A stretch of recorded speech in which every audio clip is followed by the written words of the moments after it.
gente, aqui é a Juliana, prazer, quem não me conhece. É, do, de 2017, eu acho,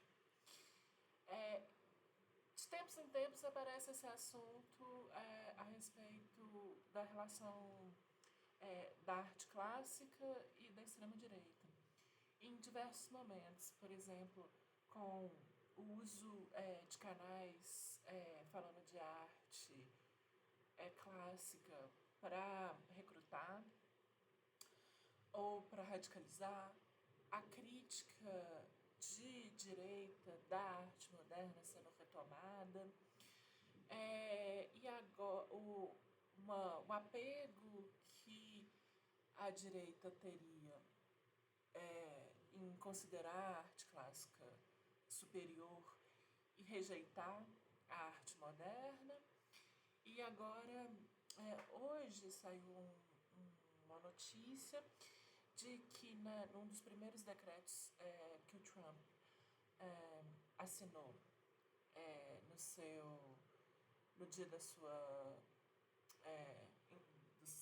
que ele tomou posse, né, que foi ontem, foi da proibição de uso de arquitetura moderna nos edifícios do Estado e a obrigação de usar dos edifícios clássicos na administração deles serem construídos em arquitetura clássica. Então, eu estava falando que eu ia fazer esse vídeo há um bom tempo sobre o porquê dessa preferência e o que ela significa e, afinal de contas, o que é essa arte, essa arquitetura clássica, né? Como que a gente classifica, identifica e recorta, faz um recorte temporal dessa produção. Então, para começar, afinal de contas, o que é arquitetura clássica, né? É contraintuitivo, talvez a gente tenha uma impressão que a arquitetura clássica e a arte clássica é a arte produzida na Grécia e em Roma. Não é.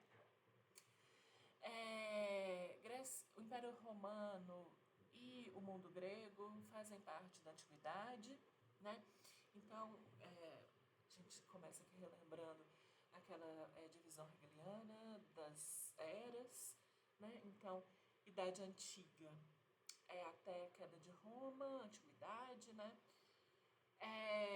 Entre a queda de Roma e as grandes navegações, a Idade Média, entre as grandes navegações e a Revolução Francesa, o moderno, a modernidade, e a partir da Revolução Francesa, o contemporâneo. Modernidade, ela vai ser um termo muito ambíguo e usado de diversas formas, então às vezes é confuso. A gente pode se referir à modernidade como esse tempo entre as grandes navegações e a Revolução Francesa, mas em literatura, em filosofia tem usos diferentes, em arquitetura tem usos diferentes. É um termo que é mais antigo que isso, que se modificou através do tempo. Então, se alguma coisa em relação à modernidade ficar confusa, pode me perguntar. Depois pode me mandar e-mail ou pode me mandar DM. E se precisar, eu aprofundo essa conversa. Mas esses assuntos tendem a sair coisas e eu tendo a falar para sempre. Então, eu posso ficar falando sem parar. Mas então, voltando à arte clássica. O mundo grego e o mundo romano, eles são da antiguidade. Né? Então tem aí um espaço de 1000 anos entre a queda de Roma no Ocidente, tá? Porque lembrando que Roma continua no Oriente, em Constantinopla, mas a queda de Roma no Ocidente, a gente tem aí esse período de 1000 anos, conhecido como Idade Média, que justamente na cabeça do homem moderno, contemporâneo, é o que divide uma glória que é o Império Romano, de outra glória, que são as grandes navegações, e nesse meio tempo teria um período não tão glorioso, um período de intermezzo de grandes realizações.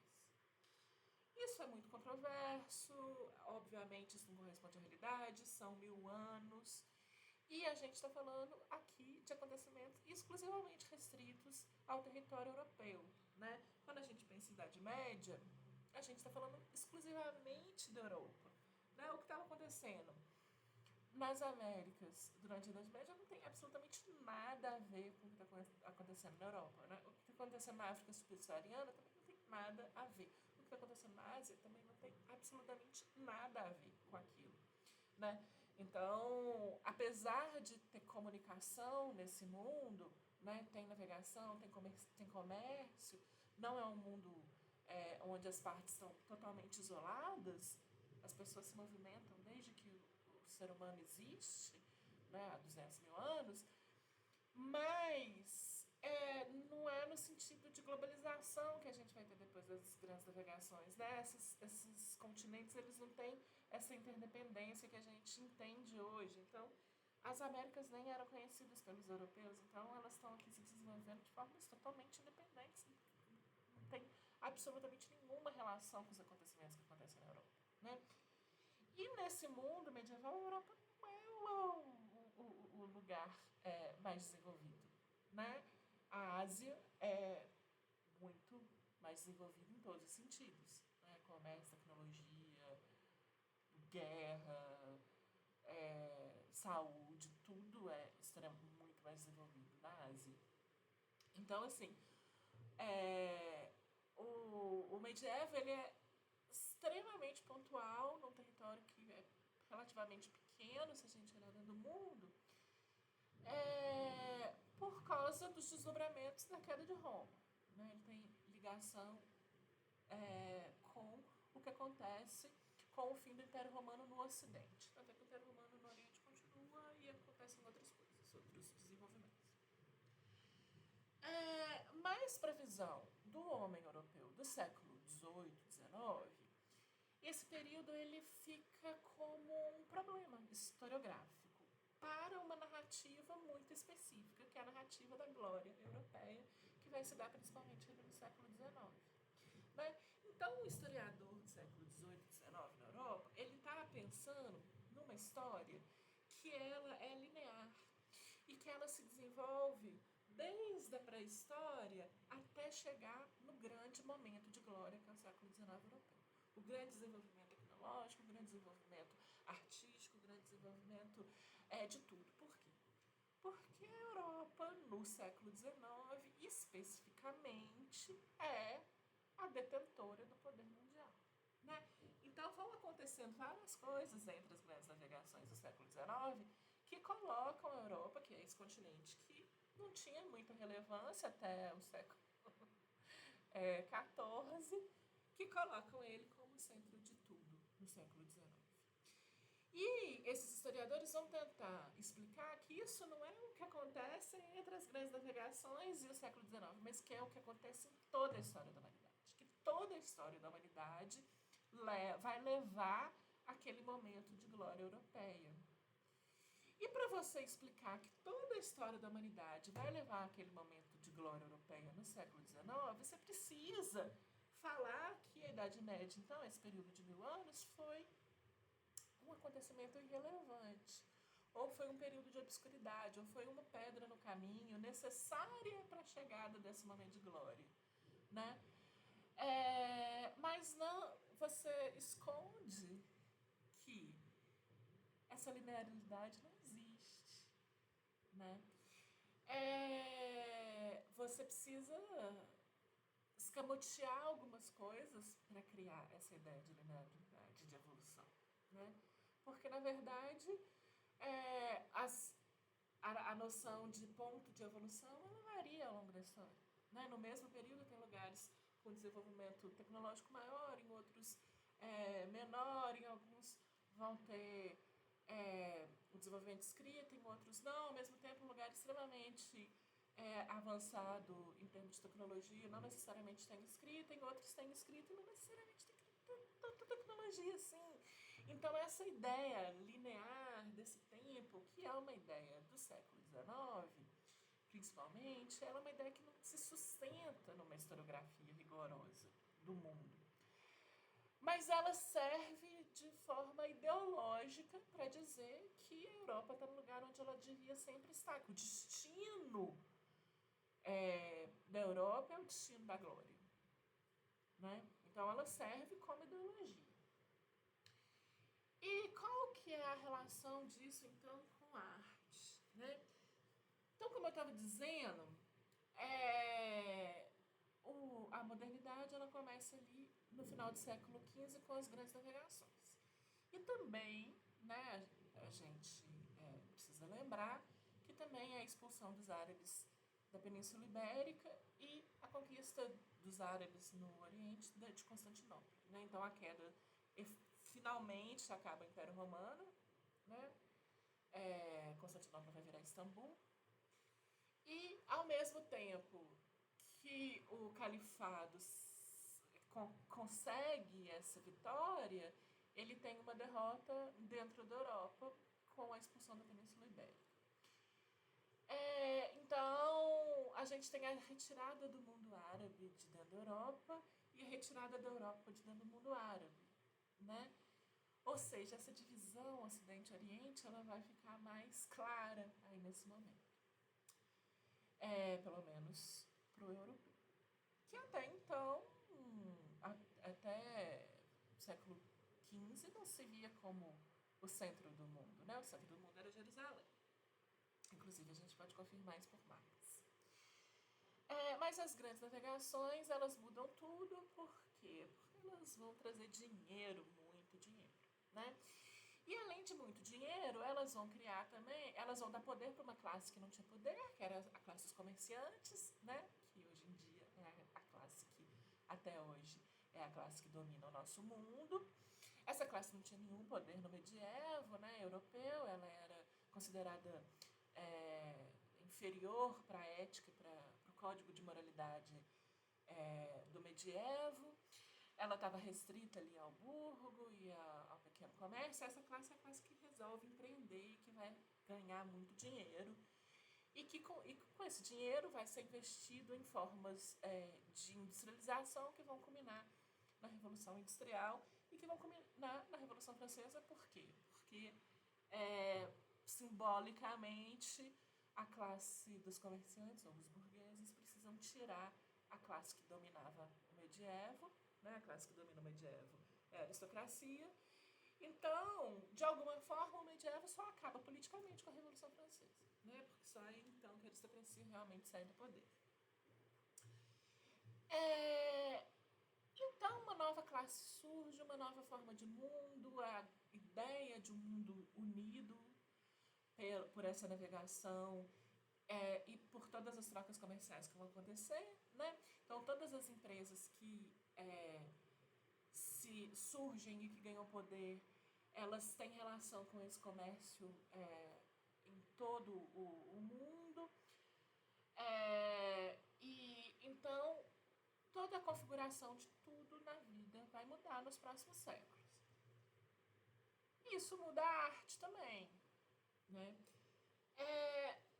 No começo de tudo, a gente tem o Renascimento Italiano, mas o Renascimento Italiano ele é muito localizado. Ali há uma especificidade da Itália, que na verdade não era Itália ainda, eram as repúblicas marítimas, que ainda tinham, que passaram todo o medievo tendo comércio, que passaram todo o medievo em contato com o mundo romano, né, em Constantinopla, que se comunicava com Constantinopla, que se comunicava com a Ásia, com o mundo árabe também, com a África. Então, uma posição ali bastante diferente do que estava acontecendo no norte da Europa, por exemplo. Ou mesmo né, no leste europeu. Então, são mundos muito distintos. E com essa posição privilegiada, com cidades mais ricas também, com efetivamente cidades, né, com comércio, etc., o que estava esvaziado na Europa, pelo menos nos primeiros séculos do medievo, né, por causa das invasões. Então, tudo isso permite ali nesse mundo italiano, nesse mundo das repúblicas marítimas, uma troca de comunicação, uma troca de produção muito diferente do continente europeu. Então, o Renascimento italiano ele tem uma localização muito peculiar, muito particular, porque essas trocas com Roma em Constantinopla, né, com a Roma Oriental, e com o restante do mundo, e o dinheiro e o comércio, permitem a uns ciclos de intelectuais ali das repúblicas marítimas trocarem informação, acessarem documentos da antiguidade que tinham sido perdidos ou que estavam exclusivamente sob domínio da Igreja Católica, permitem acesso a esses documentos, permitem o estudo deles e permitem essa ideia de que a gente devia recuperar esse vocabulário clássico, tá? Até aqui, então, não é uma ideia política no sentido de que a gente tem hoje, né? As questões políticas aqui são outras, elas não são questões de esquerda e de direita, né? Que são questões contemporâneas. Mas numa relação entre uma produção nova de arte, né? O que esses jovens intelectuais que estão se propondo a recuperar essa gramática. E quando eu falo em gramática, eu falo justamente nas formas de você produzir uma imagem, né? As formas de você se aproximar do seu objeto, das formas de você fruir esse objeto e das formas de você lidar com o suporte desse objeto, né? O suporte é ou a tela, né? Ou uma matéria-prima para a escultura, ou a própria arquitetura, que é o suporte principal da arte clássica, né? A gente só vai sair da arquitetura como suporte justamente no contemporâneo, a partir do final do século XIX, né? Então, a forma de lidar com esses objetos, a forma de produzir isso, ela entende uma forma de ver e uma forma de organizar o que você tem à mão para produzir essa imagem. E no caso do Renascimento, então, se busca uma origem de uma arte do mundo grego e romano para se criar uma arte que se refira não tanto a Deus ou a criação de um mundo muito ligado ao mundo pós-morte, mas para um olhar para o mundo mais material, né? Não um mundo tão descarnado quanto essa imagem que a arte medieval estava se propondo a fazer, né? Que praticamente se retira toda a massa e todo o volume e deixa luz e deixa uma visada para o infinito, né?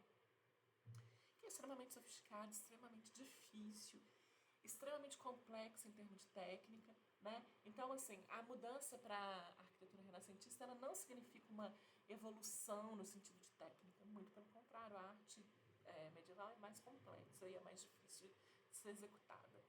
O que ela representa é uma mudança na forma de enxergar o mundo, né? Aquilo que a gente aprende no ensino médio, de que é totalmente centrado no homem contra um grande misticismo, uma grande religiosidade medieval, não é tanto assim, porque a gente sabe que o Renascimento ele não rompe com a igreja, ele continua tendo motivos religiosos, ele continua produzindo templos, a igreja continua sendo um mecena desses artistas, né? Mas tem uma forma de enxergar o mundo a partir de si, construindo esse mundo em volta, que se difere dessa gramática da arte medieval, que tenta quase desaparecer com o material, né? com o mundo da matéria. Então, a arte clássica ela é uma arte que ela tem. O que a gente chama de arte clássica, né?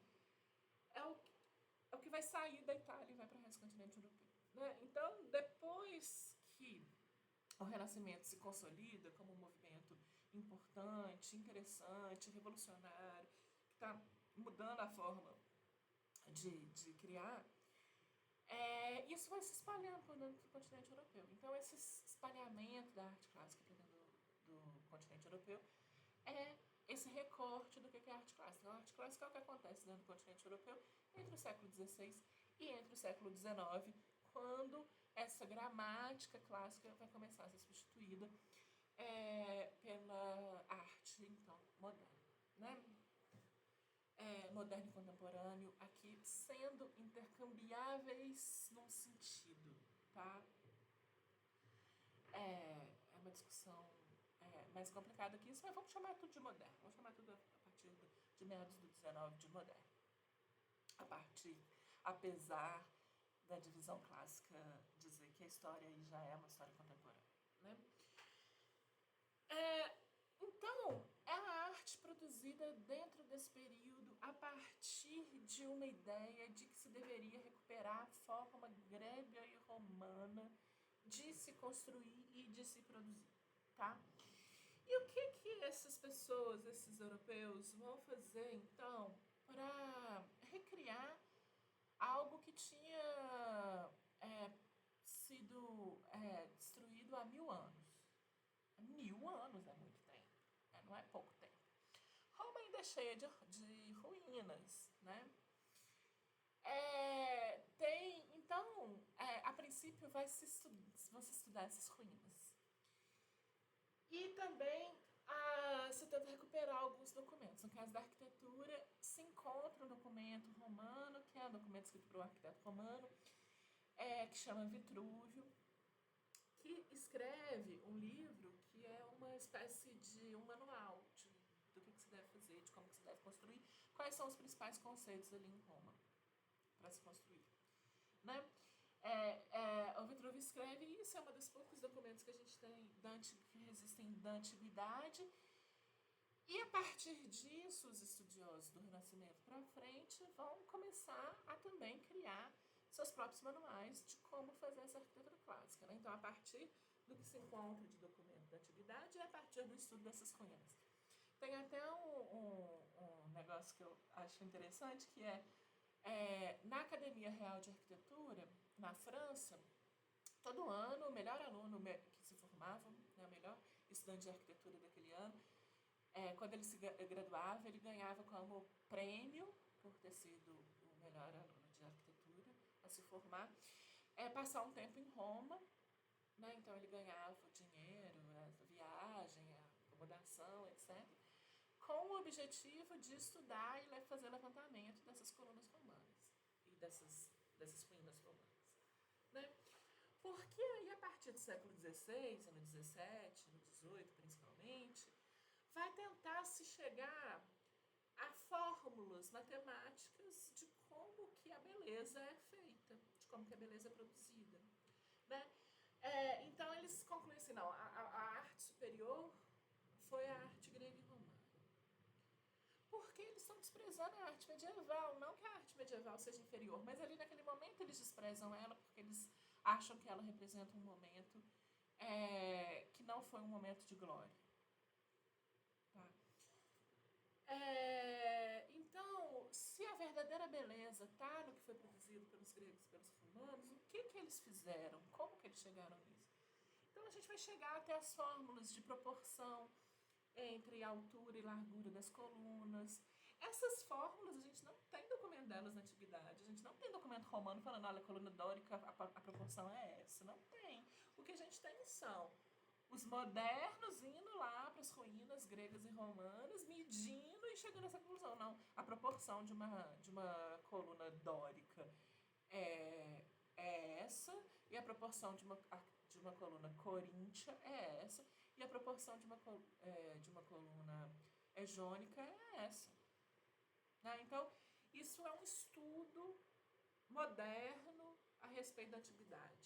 Então ele está todo enviesado, todo cheio de noções modernas a respeito do que era essa antiguidade. E essas noções elas vão ganhando força à medida que a Europa vai ganhando poder, né? Elas vão ganhando força de que os grandes impérios da antiguidade foram os impérios gregos e romanos, porque teoricamente eles seriam impérios europeus, o que também não é verdade. O Império Grego, boa parte dele, o mundo grego, boa parte dele estava na África e na Ásia. O mundo romano também. Não eram mundos que se restringiam ao, ao continente europeu. E nem que pegavam o continente todo, né?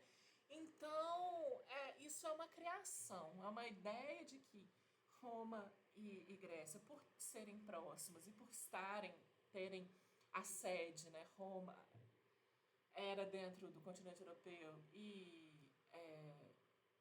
as principais cidades do mundo romano, do mundo grego, algumas delas, né, nem todas, eram dentro do mundo europeu, dentro do continente europeu, então que as grandes civilizações da antiguidade seriam europeias. Por quê? A gente sabe que na antiguidade tem várias civilizações. A civilização chinesa é uma civilização que vem da antiguidade, chega até hoje. A civilização do Indo é uma civilização que vem da antiguidade, chega hoje. E a gente, só agora, né, por causa de tudo que aconteceu com a colonização, a gente está descobrindo mais coisas sobre as civilizações das Américas. Então, a gente sabe, assim, existiram grandes civilizações. Só que os europeus tomam para si que as grandes civilizações vão ser grego e romano. Por quê? Porque elas estão perto deles e porque eles podem considerar que elas são eles, apesar de não necessariamente ser. Mas eles vão tomando para si que as grandes civilizações são Grécia e Roma, que elas são europeias e que isso é parte desse destino manifesto que se consolida principalmente no século XIX. Principalmente no fim do século XIX, quando a Europa realmente, efetivamente domina o mundo inteiro. Né? A ponto deles se reunirem e dividirem a África. Né? Sem nem ser... dividem no mapa. E falam, cada um vai lá e domina o seu. Porque o poder bélico deles é muito superior. É tão superior que eles são capazes de fazer isso. Mas no século XIX a América está praticamente toda independente de Portugal e Espanha. Mas Portugal e Espanha estão extremamente fracos nesse período. Quem está dominando toda a América é a Inglaterra. Então, assim, a gente está se tornando independente da metrópole Portugal e Espanha, mas mudando de dependência para a nova metrópole que é Inglaterra, né? Então, no século XIX, principalmente França e Inglaterra, né, mas todos os outros países também vão ser levados por essa noção. E esse poderio bélico e econômico que transforma todo o resto do mundo em colônia. Então, você vê, essas civilizações que foram extremamente sofisticadas, extremamente desenvolvidas na antiguidade, né, como a China e a Índia, se tornam parte do Império colonial europeu, né, parte do Império francês, do Império inglês, né, as grandes civilizações da África, né, Egito, também se tornam parte do Império colonial, né? Então, tudo que foi grandioso está nesse momento, século XIX, subjugado pelos impérios coloniais europeus. Então, os europeus eles entendem que as civilizações que realmente prevaleceram e eram fortes e eram importantes são Grécia e Roma, porque elas são europeias nessa construção historiográfica moderna e que elas só caem, né, assim, principalmente Roma, só cai pela própria mão de outros povos europeus. Né? Ela não cai por povos não brancos, ela cai por povos brancos. Né? Então, isso tem uma importância também no sentido de que esses outros povos brancos, só esses povos brancos conseguiram ter poder suficiente para derrubar esses grandes impérios. Né?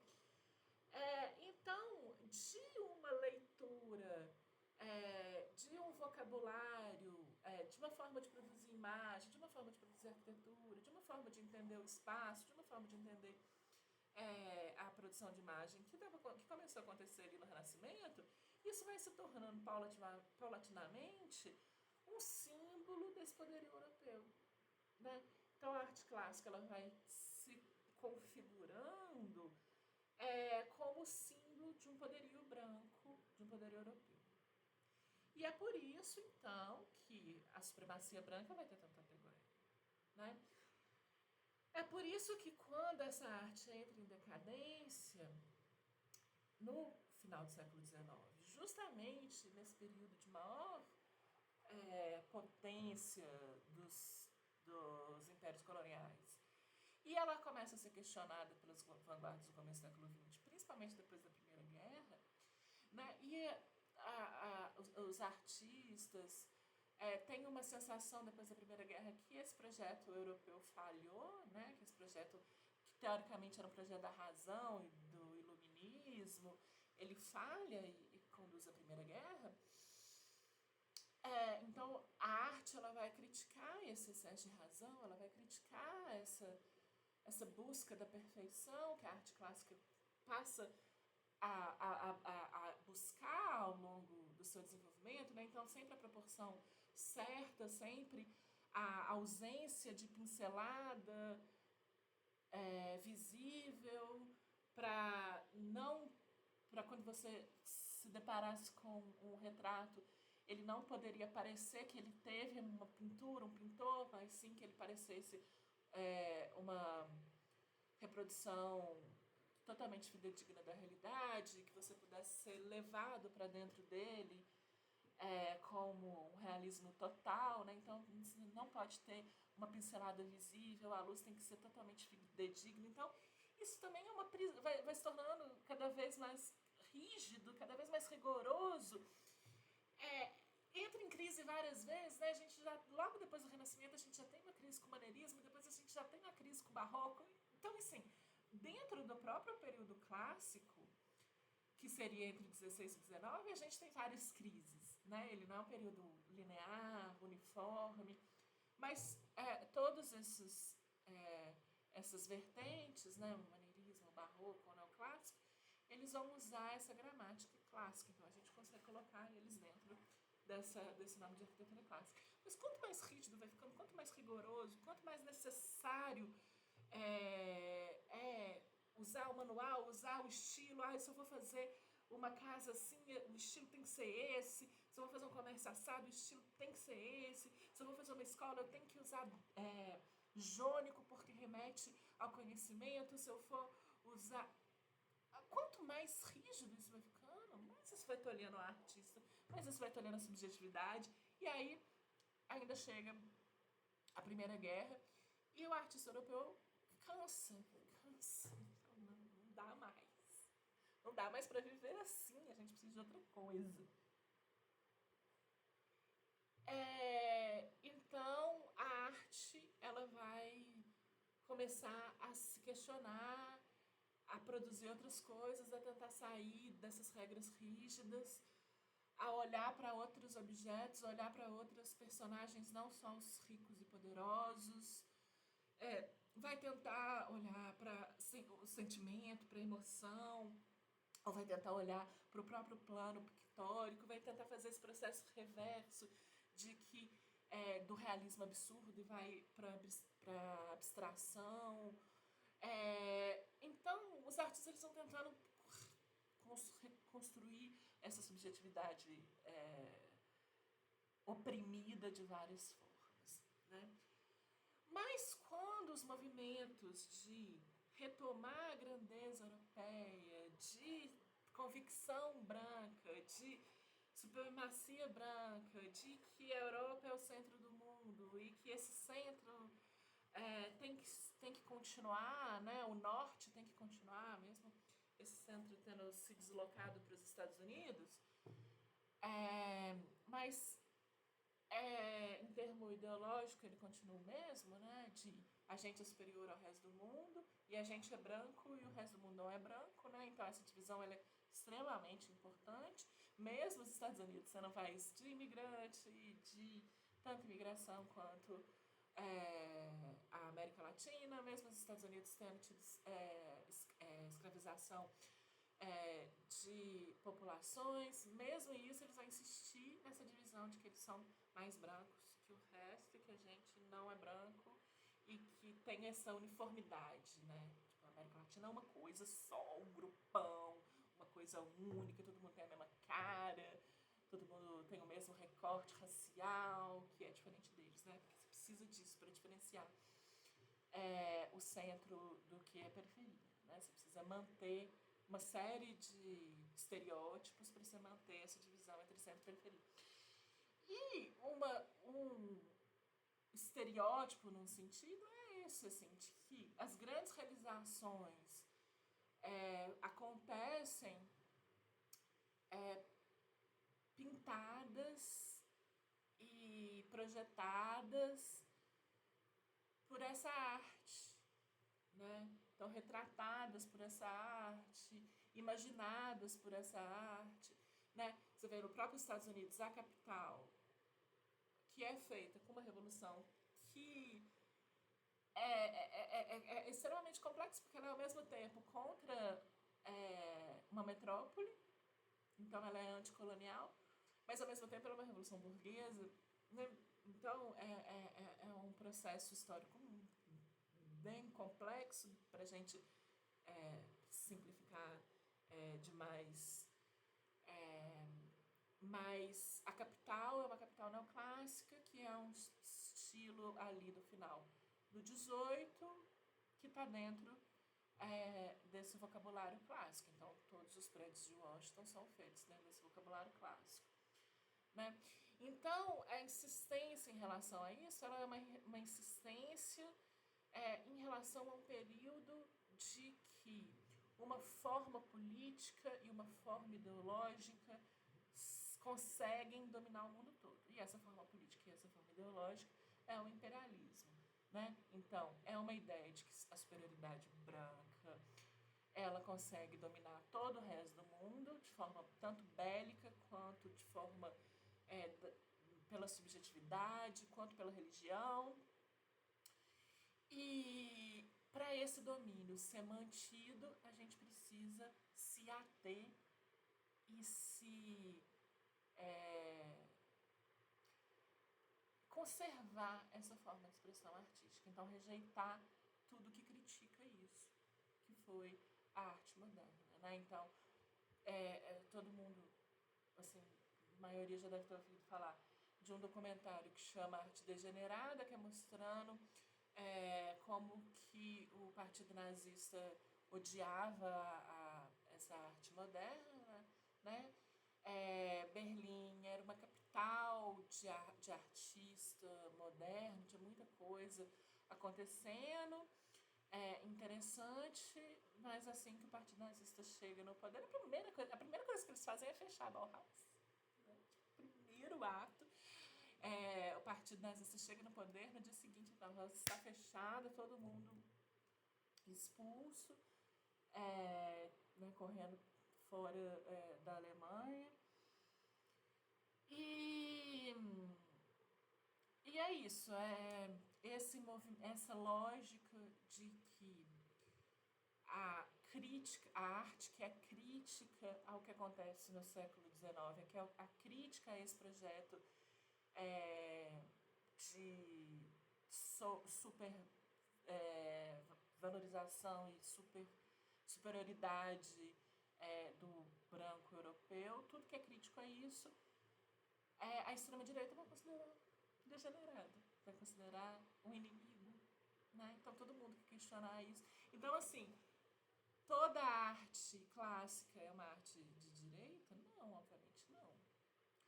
A questão é, a crítica à arte moderna, ela tem uma crítica que é feita por gente de esquerda, obviamente, mas ela tem uma crítica feita pela direita que é justamente quando ela vai criticar essa estrutura supremacista. Né? Então, a partir do momento que a arte moderna ela questiona essa estrutura supremacista do mundo europeu do século XIX, ela passa a ser entendida como inimiga. Então a arte que tem que ser feita é uma arte que seja inimiga disso. E assim, é um paradoxo no sentido de que é impossível a gente produzir arte hoje que não seja contemporânea, mesmo que você use o vocabulário clássico. Ela sempre vai ser contemporânea. Mas isso eu acho que é uma outra conversa.